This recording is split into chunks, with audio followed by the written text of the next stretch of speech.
দর্শক, আজ সাপ্তাহিক ছুটির দিনে শেষ করব বাজার পরিস্থিতির খবর জানি এবং আমাদের সাথে যুক্ত হচ্ছেন রাজধানীর কারওয়ান বাজার থেকে সহকর্মী আফরোজা লামিয়া।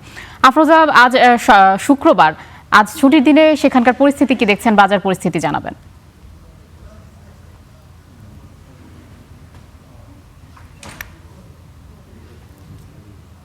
আয়েশা, আপনাকে অসংখ্য ধন্যবাদ। আজ যেহেতু সাপ্তাহিক ছুটির দিন, পুরো সপ্তাহের কর্মব্যস্ততা সেরে কিন্তু এই ছুটির দিন সকাল থেকেই লোকজন, সাধারণ ক্রেতারা বাজারে ভিড় করছেন। সকালে এসেই আমি দেখতে পেলাম যে বাজারে কিন্তু ক্রেতাদের অনেক ভিড় আছে। কিন্তু আমি একটা কথা আপনাকে বলতে চাই যে আজ আবহাওয়া, বাজারে সবকিছুর দাম এবং সাধারণ ক্রেতাদের মেজাজ সবকিছুর মধ্যে একটা সামঞ্জস্য দেখতে পাচ্ছি। সবই আজ গরম। ক্রেতারা বলছেন রমজানের তুলনায় আজ কিন্তু বাজার পরিস্থিতি খুবই ঊর্ধ্বমুখী, সবকিছুর দামই আসলে খুব বাড়তি। রমজানেও সবকিছু, তারা বলছেন যে রমজানেও তুলনামূলক হাতের নাগালে ছিল বলা যায়, কিন্তু এখন একদমই হাতের লাগামের বাইরে চলে এসেছে। প্রতিটি কাঁচা সবজির দাম কেজিতে 20 থেকে 30 টাকা করে বেড়েছে।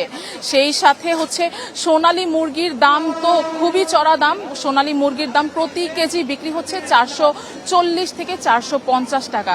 এইদিকে মাছের বাজারে গিয়েছিলাম, সেইখানে ইলিশ মাছ প্রতি কেজি 2400 টাকা, শিং বিক্রি হচ্ছে 500 টাকা করে কেজি এবং পাঙাশ বিক্রি হচ্ছে 180 টাকা করে। সেই ক্ষেত্রে আমি ক্রেতাদের সঙ্গে কথা বললাম, তারা আসলে খুবই বিরক্ত। তারা বলছেন যে সারা দেশের যেই পরিস্থিতি, মধ্যবিত্ত নিম্নবিত্ত যারা আছেন তাদের পক্ষে দিনকে দিন পরিস্থিতি খুবই কঠিন হয়ে যাচ্ছে। আর বিক্রেতাদের সঙ্গে কথা বলে যেটা জানতে পারলাম, তারা বলছেন যে যেহেতু সারা দেশই জ্বালানি সংকটে রয়েছে, পণ্য সরবরাহের ক্ষেত্রে সেই একটা প্রভাব কিন্তু বাজারে পড়তে শুরু করেছে।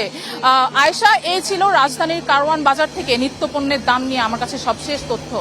আফরোজা লামিয়া, আপনাকে ধন্যবাদ।